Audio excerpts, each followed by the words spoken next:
नमस्कार। India debate में आप सबका स्वागत है।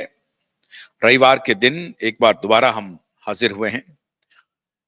मित्रों, दुनिया भर में जो बातें अब चलना शुरू हो गई हैं, क्योंकि आका के तरफ से ही अब फरमान आने लगे हैं। लेकिन हम लोग भारत में ये लड़ाई लगातार लड़ रहे हैं और कुछ लोग हैं जो विज्ञान के लिए लड़ रहे हैं, सत्य के लिए लड़ रहे हैं, न्याय के लिए लड़ रहे हैं, जनतंत्र को बचाने के लिए लड़ रहे हैं और देश के खिलाफ जो माफिया बिगुल बजाए हुए हैं मानवता के खिलाफ, उनके खिलाफ भी लड़ाई लड़ रहे हैं। आज मैं एक मेजर डेवलपमेंट आपके सामने लेकर आया हूं, जिसको जान करके आपको बहुत खुशी होगी। जिन बातों का जिक्र हम लोग लगातार करते रहे हैं, एक बार फिर से वो स्टैंड हम लोगों का सही साबित हुआ है। मुंबई की एक अदालत ने सीरम इंस्टीट्यूट के मालिक आदार सैरस पूनावाला को 12 लाख करोड़ का नोटिस भेजा है। ये मॉन्यूमेंटल नोटिस है, 12 लाख करोड़। आप कल्पना कीजिए, अगर इस नोटिस का जवाब वो ठीक से नहीं देते हैं या इसके लिए अब इसकी हियरिंग में आने के लिए भी उनको पैसे जमा करने पड़ेंगे। 12 लाख करोड़ के नोटिस ऐसा नहीं है कि आदार पूनावाला को पहली बार मिल रहा है। इसके पहले भी 5 लाख करोड़ का नोटिस मिल चुका है, 10,000 करोड़ का नोटिस मिल चुका है, 1,000 करोड़ का नोटिस मिल चुका है। और ये सारे नोटिस इसलिए उन्हें दिए जा रहे हैं क्योंकि उन्होंने देश के साथ जो धोखा किया वो किया, अदालत के साथ जो धोखा किया है, अदालत को जो गुमराह किया है, कानून को एक प्रकार से रौंदने का काम किया। आपको याद होगा इस आदार पूनावाला का एक वीडियो बाइट जो बड़ा मशहूर हुआ था। उन्होंने कहा कि महामारी के दौरान कि हम जो कुछ भी प्रोडक्ट बना रहे हैं जिसकी आवश्यकता बहुत जरूरी है, बहुत आवश्यक है, लोगों के लिए जान बचाने के लिए बहुत जरूरी है उस प्रोडक्ट का बनाना, और उस प्रोडक्ट के बारे में कोई उलूल जुलूल बात ना बोले, कोई नेगेटिव प्रचार ना करें। हम देश की सेवा कर रहे हैं, 17 रुपए में हम वो प्रोडक्ट मुहैया कराने वाले हैं और हमारे पास वो कैपेसिटी है कि हम देश को झुकने नहीं देंगे, देश को मिटने नहीं देंगे, देश को बीमार नहीं होने देंगे, देश को मरने नहीं देंगे। ये तमाम तरह की बात अपने टूटी फूटी भाषा में, अंग्रेजी में वो बोला करते थे और टूटी फूटी भाषा हिंदी में भी वो बोल लिया करते थे। सारे लोगों को ये लगने लगा कि आदार पूनावाला कितना देश प्रेमी है, राष्ट्रभक्त आदार पूनावाला और सैरस पूनावाला भी। और तब तो और भी सोने पे सुहागा हो गया जब इस देश के वर्तमान सरकार ने उन्हें पद्मश्री दे दिया साहब। इनके पिताजी को, सैरस पूनावाला को, जिनकी तस्वीर आप देख रहे हैं, इनके पिताजी सैरस पूनावाला को पद्मश्री दे दिया। अब वो सारी पर्ची एक एक करके खुल करके सामने आ रही है। हुआ ये कि जब इलेक्टोरल बॉन्ड का मामला सामने आया तो पता चला साहब कि इलेक्टोरल बॉन्ड खरीदने वालों में सबसे अधिक फार्मा कंपनियां रही, सबसे अधिक। और फार्मा कंपनियों के नैरेटिव को कोई मना नहीं करने वाला है, न सत्ता पक्ष न विपक्ष। विपक्ष ने भी फार्मा कंपनियों के बॉन्ड को खरीदा, भुनाया, और सत्ता पक्ष ने भी भुनाया। तो विपक्ष और सत्ता पक्ष दोनों के मुंह को बंद कर दिया। और यही इनका ऑपरेशन होता है पूरी दुनिया भर में। और इनके जो आका हैं वो यही काम करते हैं। संयोग देखिए ऐसा हुआ है कि अब इनके आका की कुछ चलने वाली नहीं है। अभी वो डावोस में घूम रहे हैं, इधर उधर सेटिंग वेटिंग कर रहे हैं, लेकिन वो सेटिंग चलेगा नहीं क्योंकि वहां बड़े दरोगा बैठ गए हैं, बड़े चौधरी आ गए हैं और वो चौधरी वर्ल्ड इकोनॉमिक फोरम की चौधराहट चलने नहीं देगा। और आते ही उन्होंने जो जो काम किए हैं, उन्होंने साफ कहा कि हम साहब WHO से बाहर जाएंगे। उन्होंने कहा कि ये जो क्लाइमेट चेंज वाला जो फ्रॉड नैरेटिव चल रहा है, इससे बाहर जाएंगे। जेंडर वाला जो चलाया जा रहा है, थर्ड जेंडर को लेकर के, वो सब खेल नहीं चलेगा, 2 ही जेंडर होगा। और इस तरह के तमाम एग्जीक्यूटिव ऑर्डर्स वो पहले ही देना शुरू कर दिए और लोगों में ये संदेश दे दिया कि ट्रंप इस बार डेसिसिव कुछ करने के लिए आए हैं और कोई विली नीली इधर उधर कुछ नहीं है। सीधा स्ट्रेट बातचीत करने के लिए आए हैं, स्ट्रेट निर्णय लेने के लिए आए हैं और जो उन्होंने करके दिखा भी दिया।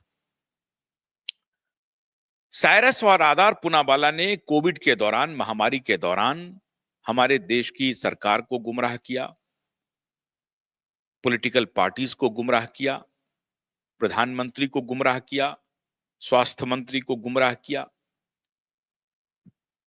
क्योंकि प्रधानमंत्री कोई वैज्ञानिक नहीं थे, कोई डॉक्टर नहीं है, तो साहब जो लोग उनके सलाहकार, जो स्वास्थ्य सलाहकार हैं, जो स्वास्थ्य विभाग में बैठे हुए साइंटिस्ट हैं, डॉक्टर हैं या ब्यूरोक्रेट्स हैं, उनकी सलाह पर प्रधानमंत्री चलते थे। और उनको इन लोगों ने, ये जितने ब्यूरोक्रेट्स हैं, जितने डॉक्टर्स हैं, जितने साइंटिस्ट हैं, उनको ये जो पूनावाला एंड गैंग है, बिल गेट्स एंड गैंग, उन्होंने खरीद रखा है साहब। 1 साल से नहीं, 2006 से ही खरीदना शुरू किया और अब खरीदते खरीदते तमाम इस तरह के की पोजीशंस पे जो लोग बैठे हैं, उन सबको उन्होंने खरीद लिया है एंटायर। और आगे बीच में ये टेड्रोस जो है, ये भी बीच में आकर के ये काम करता है कि हम थर्ड पार्टी हैं और हम तो न्यूट्रल अपना व्यू बताएंगे एपिडेमिक के बारे में, पेंडेमिक के बारे में, या कोई भी डिजीज आउटबर्स्ट होता है उसके बारे में, हेल्थ केयर के बारे में, आपके स्वास्थ्य के बारे में, सरकार को क्या करना चाहिए, क्या रणनीति बनानी चाहिए। तो अभी इनकी रणनीति ये है कि 2025-30 तक जब चाहेंगे, जिसे चाहेंगे, कहीं भी ये एपिडेमिक घोषित कर सकते हैं, उसको पेंडेमिक भी घोषित कर सकते हैं। ये पूरा प्रेरोगेटिव ये लेना चाह रहे हैं WHO के लोग कि पेंडेमिक और एपिडेमिक अगर किसी को घोषित करवाना है तो WHO घोषित कर देगी। इसके लिए एक ट्रीटी ये बना रहे हैं, WHO ट्रीटी के नाम से वो मशहूर है। तो वो ट्रीटी बनाना चाहते हैं और ट्रीटी करके सबको अपने बस में करना चाहते हैं। यहां इनके जो फ्रंटमैन हैं, वो जैसे भारत बायोटेक के मालिक हैं कृष्णा एला और आदार पूनावाला और उनके पिताजी। आदार पूनावाला को साहब समर्थन देने का काम पीछे से कर रहे हैं बिल गेट्स। मिलिंडा अब उनके साथ है नहीं, लेकिन एक फाउंडेशन बना हुआ है, bill and Melinda Gates foundation, उनके माध्यम से इनको समर्थन मिलता है। अब इन्होंने जो कोहराम मचाया अमेरिका में, तो अमेरिका में तो इनके खिलाफ कार्रवाई हो रही है, लेकिन इन फ्रंटमैन को आगे में रख करके भारत की राजनीतिक पार्टियों को गुमराह करके, भारत की राजनीतिक पार्टियों और अधिकारियों, इन सबको ब्लैकमेल करके, डरा करके, लोभ दे करके, पैसे का लालच दे करके कि हम आपको चुनाव में भी मदद कर सकते हैं, आप ये काम नहीं करेंगे तो इतने लोग मर जाएंगे, आपको परेशानी होगी, लोग आपके खिलाफ हो जाएंगे। तो ये सारा नैरेटिव इन लोगों ने मिल करके बनाया। आदार पूनावाला, इनके गैंग, बिल गेट्स, और ये सब इशारा चल रहा था बड़ा जो गैंग है सोरोस का। सोरोस को मालूम है कि कैसे डिस्टेबलाइज किया जाए पूरी दुनिया को, जब मर्जी चाहे तब। हालांकि लिबरल्स कहते हैं कि सोरोस तो बड़ा अच्छा इंसान है, मानवता का बड़ा हितैषी है। और हमारे यहाँ देखिए स्थिति यह है कि हमारे देश के जो वर्तमान प्रधानमंत्री हैं और उनके जो उनकी पार्टी के जो सांसद हैं, वो सोरोस के तो गाली देते हैं, लेकिन वो सांसद महोदय सोरोस का बिल गेट्स के साथ रिश्ता क्या है ये लोगों को नहीं बताते हैं। और फिर बिल गेट्स हमारे प्रधानमंत्री के आवास में पहुंच कैसे जाते हैं ये लोगों को नहीं बताते हैं। और फिर बिल गेट्स का आदार पूनावाला से रिश्ता क्या है ये लोगों को नहीं बताते हैं। और आदार पूनावाला की कंपनी का इलेक्टोरल बॉन्ड से क्या रिश्ता है ये लोगों को नहीं बताते हैं। या और जो सब्सिडियरी बहुत सारी कंपनियां हैं जिसको आदार पूनावाला दूसरे तरीके से मदद करते होंगे या नहीं भी मदद करते होंगे, कोई फार्मा की जो दूसरी कंपनियां हैं जिसको bill and Melinda Gates foundation back कर रही है, अलग अलग तरीकों से बैक कर रही है। कभी किसी को ब्यूरोक्रेटिक लेवल पे बैक करती है, कभी रिसर्च के लेवल पे बैक करती है, कभी WHO से बैक करवा देती है। तो एवं प्रकार से पूरे फार्मा इंडस्ट्री को ये कंट्रोल करता है और खाली यहां नहीं, वर्ल्ड वाइड कंट्रोल कर रहा है। ऑक्सफोर्ड यूनिवर्सिटी में अपना इन्होंने जाल फैला रखा है, हार्वर्ड में जाल फैला रखा है, प्रिंसटन में जाल फैला रखा है, सारे दुनिया के नामी यूनिवर्सिटीज में इन्होंने अपना जाल फैला रखा है। रिसर्च के नाम पर उनको पैसे देते हैं और मन माफिक रिसर्च करवाते हैं कि इस बीमारी का ये इलाज हो सकता है, इस बीमारी में ये दवा दी जा सकती है। भांति भांति के इस प्रकार के ये लोग काम करते हैं। मित्रों, अब जो ये नोटिस गया है आधार पूनावाला को, इसके पहले आधार पूनावाला अदालत से कहते थे कि अदालत कभी भी हमारे खिलाफ कोई केस ना करे। ये देखिए कितना ही सुपर पावर हो गया था। सुपर पावर इतना हो गया था क्योंकि मोदी जी खुद इनका प्रचार कर रहे थे, राहुल गांधी वगैरह सब इनके ऊपर कोई आपत्ति नहीं उठाते थे, अपोजिशन के कोई नेता आपत्ति नहीं उठाते थे। शरद पवार तो बिके हुए हैं इनके हाथों, तो शरद पवार कैसे बोलेंगे? अभी पता चला कि शरद पवार की जो के भतीजे या भाई का जो ग्रुप है, सकाल ग्रुप, उनको इन्होंने 3,000 करोड़ रुपए दिए हुए हैं, तो वो कैसे बोलेंगे, किस मुंह से बोलेंगे? तो एंटायर पॉलिटिकल बिरादरी एक प्रकार से इनके पैसे के सामने नतमस्तक थी और इनके खिलाफ कुछ भी नहीं बोल सकती थी।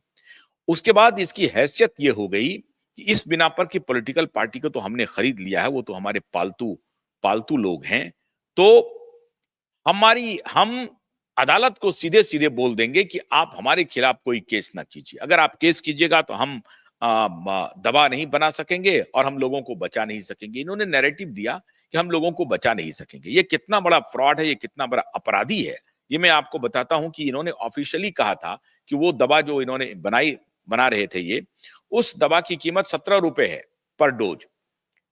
17 रुपए पर डोज मिला क्या आपको? नहीं मिला। ये डोज 2-2 हजार रुपए पर डोज तक लिए गए हैं। लाखों करोड़ की कमाई कर लिया इस शख्स ने कोविड के दौरान।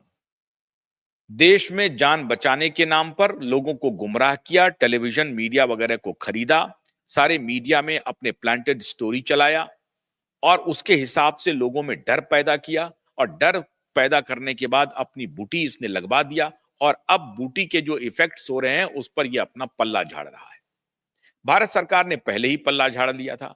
भारत सरकार ने कहा कि हमने तो बूटी मैंडेट ही नहीं किया था, हमारा कोई मैंडेटरी नहीं था, और सुप्रीम कोर्ट में एफिडेविट देकर के भारत सरकार ने पल्ला झाड़ लिया। जबकि आपको याद होगा, एवरी नाउ एंड देन बड़े से बड़े स्टार, अमिताभ बच्चन से लेकर के तमाम सुपरस्टार, क्रिकेटर और भारत सरकार का तमाम मशीनरी, पूरी ब्यूरोक्रेसी, पॉलिटिकल बिरादरी, अपोजिशन, सरकार के लोग, सारे लोग रात दिन यही प्रचार कर रहे थे, बूटी ले लीजिए, बूटी ले लीजिए, बूटी ले लीजिए, बूटी ले लीजिए। और ये बूटी को हम विदेश भी एक्सपोर्ट कर रहे थे, विदेशों में लोगों की जान बचा रहे थे, ये प्रचार ये कर रहे थे। इन्होंने ऐसा हंगामा किया था और वही सरकार जब इनके ऊपर पड़ी कि साहब इनसे ये एडवर्स इफेक्ट हो रहा है, लोगों की जानें जा रही हैं, बहुत सारी दिक्कतें हो रही हैं, तो ये सरकार ने पल्ला झाड़ दिया। सरकार ने कोर्ट में कह दिया कि नहीं, हम इससे नहीं जानते हैं, हमारा इससे कोई लेना देना नहीं है, हमने किसी को मैंडेट नहीं किया है। एडवर्स इवेंट को ट्रैक करने का हमारे यहाँ रोबोस्ट सिस्टम है, हम उसको ट्रैक कर, वो अभी भी अदालत में केस चल रहा है।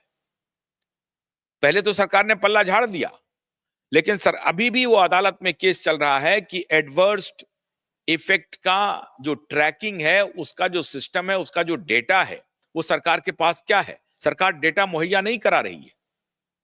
हजारों एडवर्स इफेक्ट हो रहे हैं, लेकिन सरकार डेटा मुहैया नहीं करा रही है कोर्ट को। तो ये जो तलवार के धार पर जो विदेशी माफियाओं ने ये शुरू किया था, उसको नरेंद्र मोदी समझ नहीं पाए। फार्मा लॉबी का ये मामला था कि देखो, अगर ये चल पड़ा, महामारी हमने घोषित करवा दिया और अपनी बात हम लोगों ने मनवा ली, लॉकडाउन करवा दिया, मास्क पहनवा दिया, 2 गज की दूरी करवा दिया, तो समझ लो हम कामयाब हो गए। और उसके बाद जो एजेंडा 2030 है, तब तक हम ये करते रहेंगे। और ये जो रीसेट, हमारे मोदी जी को भी अभी तक नहीं मालूम है कि रीसेट क्या है, न्यू वर्ल्ड ऑर्डर क्या है। इनको अभी भी समझ में नहीं आ रहा न्यू वर्ल्ड ऑर्डर क्या है। ये बस new world order, new world order, new world order बके जा रहे हैं। तो प्रधानमंत्री जी से मैं ये आग्रह कर रहा हूं कि पहले आप भी समझिए, आपके जो ब्यूरोक्रेट्स लोग हैं, वो जो आपको न्यू वर्ल्ड ऑर्डर समझा रहे हैं, वो न्यू वर्ल्ड ऑर्डर नहीं है जैसा आप समझ रहे हैं। न्यू वर्ल्ड ऑर्डर जो नया होने वाला है, आप उसमें नियंत्रित होने जा रहे हैं अगर आपने अपने आप को सेफगार्ड नहीं किया तो। टेक्नोलॉजिकल इंटरवेंशन इस प्रकार से होने जा रहा है कि आप कहीं के नहीं रहेंगे, क्योंकि आपके जो टेक्नोलॉजिकल एक्सपर्ट हैं वो अमेरिका के लिए काम कर रहे हैं, वो नौकरी कर रहे हैं, वो स्लेव बन चुके हैं। आपका best of the best brain जो है उसका एक्सोडस हो रहा है, वो उसका इंपोर्ट एक्सपोर्ट हो रहा है, वो बाहर जाकर के बस रहे हैं, बाहर की कंपनियों में काम कर रहे हैं। आपका best of the best brain यहां काम नहीं कर रहा, आपका ऑपरेटिंग सिस्टम भी अभी तक नहीं बन पाया। तो आप नियंत्रित होने जा रहे हैं, यह आपको मालूम नहीं है। तो आपको नैरेटिव उस वक्त बता दिया आदार पूनावाला ने कि बहुत बड़ी महामारी आ रही है, और पूरी मीडिया उसको बतला रही थी, और आपके सलाहकार भी आपको गुमराह कर रहे थे, और आपको कहा गया कि आपका तो विन विन सिचुएशन है। इधर महामारी की वजह से लोग डर जाएंगे, उधर हम दवा बना देंगे, दवा आप बेच दीजिएगा, दवा बनाने का कीर्तिमान आप साबित कर देंगे, और आपका पॉलिटिकल बेनिफिट हो जाएगा, लोगों के बीच में संदेश जाएगा कि हमारे प्रधानमंत्री देखिए कैसे हैं, इतने लाख इतने करोड़ डोज बना दिया, और आप उसका क्रेडिट भी लेंगे। और यही कारण रहा कि आप पार्लियामेंट में जाकर के उस दवा को बेचते रहे एक सेल्समैन की तरह। देश का पहला प्रधानमंत्री है जो एक सेल्समैन की तरह एक प्राइवेट कंपनी की दवा को बेचने का काम किया, और उस दवा को आप ले रहे थे, सरकारी ऑर्डर दे रहे थे। आपको याद होगा कि जब अमेरिका में इवेंट 201 हुआ था, और जब ये पेंडेमिक आया उसके 2-4 महीने पहले एक pandemic stimulus package billions of dollar का रिलीज कर दिया गया था, करवा लिया था कि अगर भविष्य में कोई पेंडेमिक आती है तो उस केस में हम इंतजार नहीं करने लगेंगे, पेंडेमिक कंट्रोल करने के लिए हम पैसे की कोई कमी नहीं होने देंगे, और बिलियंस ऑफ डॉलर वहां से अनुमति करवा लिया था। और जिसने अनुमति करवाया उसने नौकरी भी छोड़ दी, उनको पता चल गया अब हमारा खेल शुरू होने वाला है, पेंडेमिक आने वाला है, और उसके बाद वहां से ट्रेजरी से पैसे निकाले जाएंगे, और फिर वो ट्रेजरी से पैसे निकले और लाखों करोड़ के निकले। भारत में भी ट्रेजरी से पैसे निकालने की पूरी रूपरेखा तैयार की गई, और भारत में भी ट्रेजरी से पैसे निकाले गए। एक एक हॉस्पिटल कोविड के दौरान माला माल हो गया। छोटा छोटा हॉस्पिटल जो 25 बेड, 100 बेड, 200 बेड का हॉस्पिटल था, आज वो हजारों के बेड में तब्दील हो रहे हैं। और ये बात किसी से छिपी नहीं है, पूरी दुनिया जान गई है इस बात को। लेकिन जान बचाने के नाम पर हमारे देश के लोग आज भी कह रहे हैं कि नहीं, जान तो बच गई। अरे साहब, जान बची नहीं, अब जो इंपैक्ट हो रहा है वो आपको दिखाई नहीं पड़ रहा है। और उससे बचने के लिए एक नया कानून लेके चले आए कि अगर दवा के एडवर्स इफेक्ट से कुछ होता है तो दवा कंपनियों को आप बहुत ज्यादा परेशान नहीं कर सकते हो। बीच में कानून भी लेके चले आए, आपको मालूम भी नहीं है, क्योंकि आप इसे जानना नहीं चाहते हैं। जिस मीडिया को आप देख रहे हैं, सुन रहे हैं, वो मीडिया आपको ये बात बताती नहीं है कि इस बीच में कितने खेल हो गए।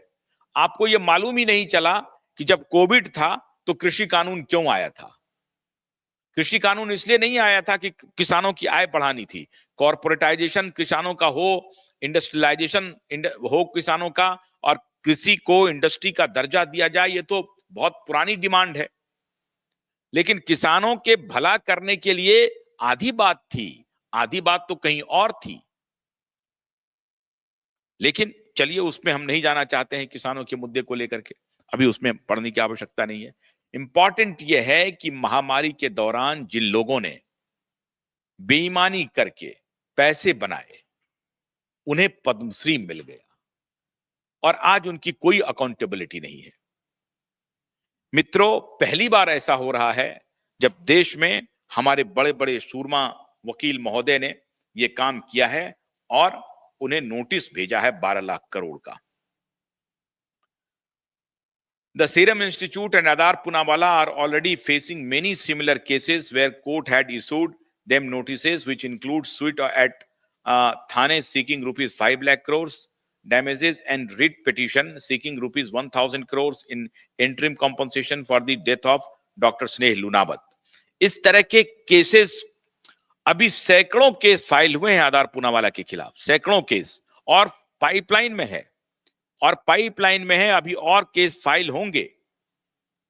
लेकिन अभी जो ये 12 लाख करोड़ का केस फाइल हुआ है, जिसमें नोटिस गया है, उसमें सिर्फ अकेले आधार पूनावाला नहीं है, एक मीडिया संस्थान को भी इसमें घसीटा गया है।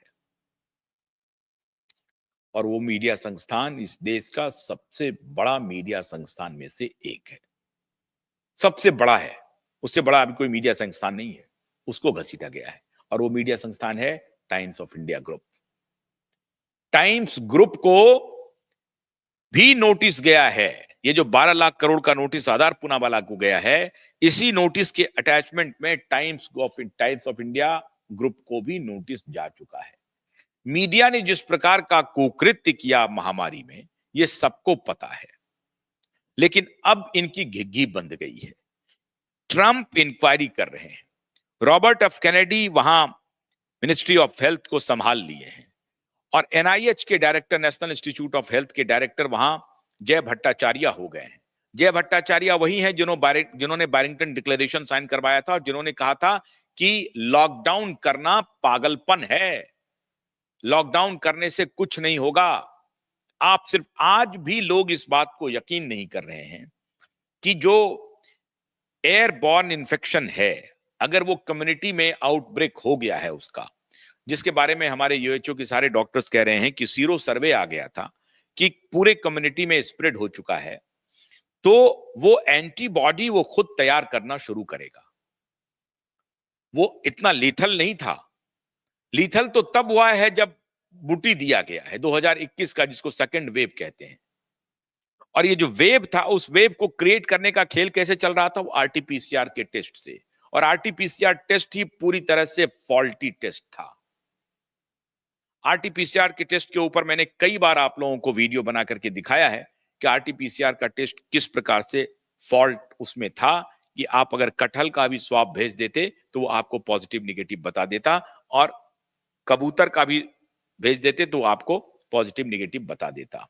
तो वो टेस्ट किस प्रकार से उस टेस्ट में फॉल्ट लाइन था। तो आरटीपीसीआर का ये पेंडेमिक कहा गया। फिर ये कहा गया कि ये जो बूटी बनाने का खेल चल रहा है, उसका ये पेंडेमिक कहा गया। फिर ये कहा गया कि ये जो वुहान इंस्टीट्यूट ऑफ वायरोलॉजी में जो भी गेन ऑफ फंक्शन का रिसर्च चल रहा था, उसको लेकर के अभी इन्वेस्टिगेशन ऑन है। कांग्रेसनल हियरिंग हो रही है अमेरिका में लगातार, और अभी कंक्लूजन पे पहुंच गया है। और इसीलिए आपने देखा होगा कि ये जो एंथनी फॉची है, उसको जाते जाते बाइडेन ने पार्डन कर दिया, माफी दे दी, क्योंकि उनको मालूम था कि ये केस में पूरी तरह से फंसेंगे, और इनको 2014 से इस केस में माफी दिया बाइडेन ने। तो उसी प्रकार से हमारी सरकार ने भी आधार पूनावाला जैसे लोगों के लिए एक प्रकार से माफी दे दिया है कानून बना करके, कि आपकी दवा से अगर लोगों के ऊपर कोई बुरा प्रभाव पड़ेगा तो इसके बदले में आपको कोई सू नहीं किया जाएगा, आपको इसके लिए कोई दोषी नहीं ठहराया जाएगा। यह काम भारत सरकार ने पहले ही कर दिया। बहुत ही साधारण कानून, बहुत ही साधारण तरीके से उनके ऊपर जुर्माना लगेगा, कुछ आर्थिक दंड दिया जाएगा। लेकिन जिनके घर में कोहराम मच जाएगा, जिनके घर में कुछ कुछ अशुभ हो जाएगा, उसका क्या होगा? इस पर भारत सरकार कुछ नहीं सोचती है। भारत सरकार का एक लॉजिक ये है कि नहीं, अब अगर रिसर्च नहीं होगा, लोगों में इंपैक्ट तो होता ही है, अब इस डर से क्या शोध छोड़ दें, प्रोडक्शन छोड़ दें, दवा बनाना छोड़ दें। ये सारी बातें, ये सारी दलीलें दी गई। ये कभी सरकार का या राजनीतिक पार्टी की ये नियत नहीं रही कि साहब ये महामारी के दौरान अपने क्रिटिकल थिंकिंग को जरा बढ़ाएं और सोचें कि ये महामारी कैसे आई है, कैसे आई है। अगर ये महामारी नेचुरल नहीं है तो क्यों नहीं है, अगर है तो कैसे है? इस पर कभी ध्यान देने की हमारी इंटेलिजेंस यानी कभी जरूरत नहीं समझी, हमारे मध्य वर्ग ने कभी इसे जानने की कोशिश नहीं की। The moment you will start thinking that how and when and where pandemic started, आपको पता चल जाएगा इसका रहस्य क्या है, इसका राज क्या है। लेकिन आप खोजेंगे कैसे? आप वहां तक पहुंच नहीं पा रहे हैं। हम लोग तो बताते रहे हैं कि भाई इन चीजों को सर्च कीजिए तो आपको कुछ मिलेगा। आपके ढूंढने के जितने स्रोत हैं, उसमें आपको एक ही नैरेटिव मिलेगा कि ये बड़ा भयानक पेंडेमिक था साहब, ऐसे हो गया, वैसे हो गया, ऐसे हो गया। लेकिन आप कभी नहीं पता कर पाएंगे कि ये बिल गेट्स जो एक टेक्नोक्रेट है, वो ये पेंडेमिक में क्या कर रहा है, वो बूटी बनाने की बात क्यों कह रहा है, इतनी दिलचस्पी क्यों ले रहा है। तो आपको लग रहा है नहीं, बिल गेट्स तो ह्यूमैनिटेरियन है, मानव खतरे में है, इसलिए चर्चा। अरे नहीं साहब, उनका बिजनेस स्टेक है। Bill and Melinda Gates foundation का इन्वेस्टमेंट है सीरम इंस्टीट्यूट में। Bill and Melinda Gates foundation का इन्वेस्टमेंट है भारत बायोटेक में, डायरेक्ट इन्वेस्टमेंट है, 80-60% वगैरह तक का भी इन्वेस्टमेंट है। इस प्रकार का ये इन्वेस्टमेंट कर देते हैं, वहां से फिर पैसे बनाते हैं, निकल जाते हैं। और ये फाउंडेशन इसलिए बनाते हैं क्योंकि टैक्स इवेजन कर सकें, टैक्स की चोरी कर सकें। इसलिए सारे लोग अमेरिका में देखते होइएगा ये फाउंडेशन बना लेते हैं टैक्स चोरी के लिए। भारत में ऐसा नहीं है, भारत में टैक्स देना पड़ता है, लेकिन वहां पे टैक्स चोरी करने का एक बहुत बड़ा कारण बन जाता है ये। तो आधार पूनावाला की कंपनी में बिल गेट्स का क्या रोल है, आधार पूनावाला और भारत बायोटेक में बिल गेट्स का क्या रोल है, बिल गेट्स का सोरोस के क्या साथ रिश्ता क्या है। और आज बिल गेट्स को भी नोटिस जा चुका है, आधार पूनावाला को नोटिस जा चुका है, टाइम्स ऑफ इंडिया को नोटिस जा चुका है। अब इनको जवाब देना ही पड़ेगा कि भाई नेटवर्क ने जिन जिन मुद्दों को हाथ में लिया, भगवान की असीम कृपा है कि वो सारे मुद्दे अब सच साबित हो रहे हैं और दुनिया भर का हमें स्नेह मिल रहा है, आपका भी स्नेह मिल रहा है। हमने कोविड में ये काउंटर साइंटिफिक नैरेटिव पेश था कि ये पेंडेमिक में कुछ लोग माल बना रहे हैं, कुछ के प्लानिंग किया हुआ ये पूरा खेल है, ये सब हम लोगों ने एक्सपोज किया था। दोबारा हम ये एक्सपोज कर रहे हैं कि इन माफियाओं ने, फार्मा माफियाओं ने किस प्रकार भारत को एक प्रकार से हाईजैक कर लिया, रैंसम आप इसको कहते हैं ना, उसको फिरौती लिया, लोगों के जेब से पैसे निकाले और अपना सामान बेचा। इसको कहते हैं कि जबरदस्ती फिरौती तैयार करना। इन्होंने फिरौती तैयार कर ली, लेकिन अब आधार पूनावाला को दिन में तारे नजर आएंगे। 12 लाख करोड़ के नोटिस का इनको जवाब देना है और अगर ये जवाब संतोषप्रद नहीं दे सके तो इनकी सारी प्रॉपर्टी बिक जाएगी और कोर्ट में तो अब इनको लड़ना पड़ेगा।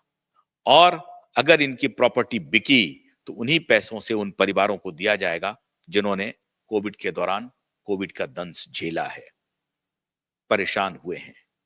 हम उम्मीद करते हैं कि अदालत इस दिशा में अपेक्षित कदम उठाएगी और न्याय करेगी।